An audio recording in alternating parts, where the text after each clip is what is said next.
Tout pour investir. Dose d'économie. Notre junkie de l'économie, cher Nicolas. Ouais. Bonjour. Ouais, bonjour. On va parler du gouvernement. Tous drogués à la dette. Mais oui, tous drogués à la dette. Ça, c'est pas une blague. Le gouvernement va taxer les concessions en 2024. Autrement dit, on va parler des entreprises qui gèrent les autoroutes et des aéroports qui vont se prendre une nouvelle taxe. Faut-il en conclure qu'au bout de l'histoire, la hausse de taxes fera monter les prix pour nous ? Eh bien oui, disent les concessionnaires, non, dit le gouvernement. Voilà la situation au moment où nous parlons, là, à 10h32 précisément. Alors, l'objectif de Bercy, je rappelle, c'est de faire entrer 600 millions d'euros dans les caisses en ciblant les concessionnaires qui dépassent 120 millions d'euros de chiffre d'affaires et une rentabilité supérieure à 10%. Les 3/4 des 600 millions viendront des sociétés d'autoroutes. Seulement un quart doit venir des aéroports. C'est le fameux. Vous savez, maintenant, quand vous mettez planète, green, vous avez, d'ailleurs, vous faites n'importe quoi, vous faites ce que vous voulez. Ça justifie tout. Et donc là, c'est pollueur-payeur, 600 millions d'euros pour aller financer le ferroviaire. Voilà la situation au moment où l'on parle de ce que l'on sait de l'histoire. Est-ce qu'on peut avoir un effet boomerang sur les péages et aussi sur nos billets d'avion ? Alors, billets d'avion, c'est sûr. Voilà, déjà, dès hier, les concessionnaires, c'est des gros, hein. C'est Roissy-Charles de Gaulle, Roissy-Orly, enfin Paris-Orly, pardon, Paris-Charles de Gaulle, Nice, Marseille, Lyon. Bon, c'est tout. Voilà. Beauvais même n'est pas concerné. Ils ont dit, bon, vous nous taxez, on répercute sur les compagnies aériennes, et les compagnies aériennes, notamment Air France l'a confirmé à BFM TV, on répercute sur les billets d'avion. Mais c'est pas grave. Taxer les billets d'avion, c'est presque politiquement vendeur. Voilà, c'est presque vertueux. Parce que l'avion, ça tue la planète, et puis en plus, c'est les riches. Bon, à part que le riche, lui, vous lui mettez 5 euros de plus, il pourra continuer à s'acheter son billet, tandis que celui qui n'a pas les 5 euros, il se l'achètera plus. Donc c'est juste une lubie d'imaginer qu'on fait payer les riches.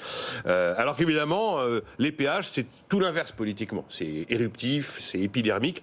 Et alors le sujet des péages est plus compliqué, parce que les prix ne sont pas libres pour les péages, contrairement à ce que beaucoup imaginent. Non, tout est inscrit dans les contrats, les formules de calcul, pour permettre de calculer les hausses qui interviennent tous les ans, le 1er février. Et cette hausse des tarifs de péage doit être validée par le gouvernement. Donc il y a un sujet péage et un sujet billet d'avion. La réponse est oui, en tout cas sur les billets d'avion. La taxe va faire monter les prix. Bon, de toute façon, est-ce qu'on prendra encore l'avion d'ici quelques années ? Finalement.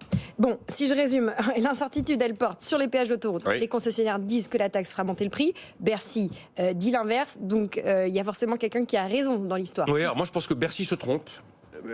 Tout va dépendre de l'avis du Conseil d'État. Première piste, le Conseil d'État regarde cette fameuse taxe concessionnaire et considère que la manière dont elle a été habilement construite revient, sans le dire et sans l'avouer, à avoir défini des modalités qui fait qu'en fait cette taxe est une taxe spécifique pour les sociétés d'autoroutes. À partir du moment où le Conseil d'État aura dit si, vous avez mis en place une taxe spécifique pour les concessions d'autoroutes, s'activera l'article 32 des contrats de concession qui dispose très clairement que si une taxe spécifique intervient pour ces sociétés d'autoroutes, la compensation est automatique dans les péages. Et donc les péages montent. Et là, à ce moment-là, il y a répercussion.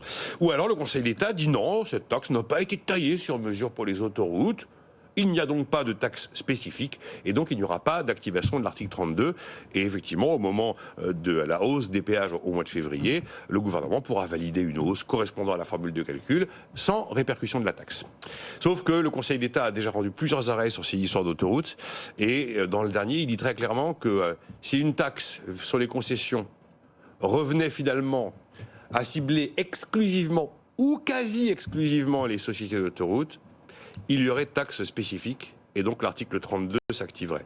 Quand vous avez une taxe qui va être payée pour 3 euros sur 4 par les sociétés d'autoroutes, quasi exclusivement, moi je pense que ça ressemble à la piste numéro 1 et que donc Bercy va perdre dans l'histoire.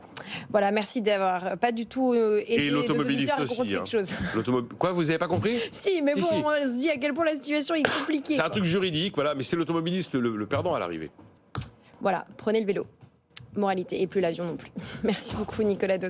Ça vous fait réagir, vous nous écrivez, je pose vos questions à Nicolas qui peut répondre évidemment à vos réactions.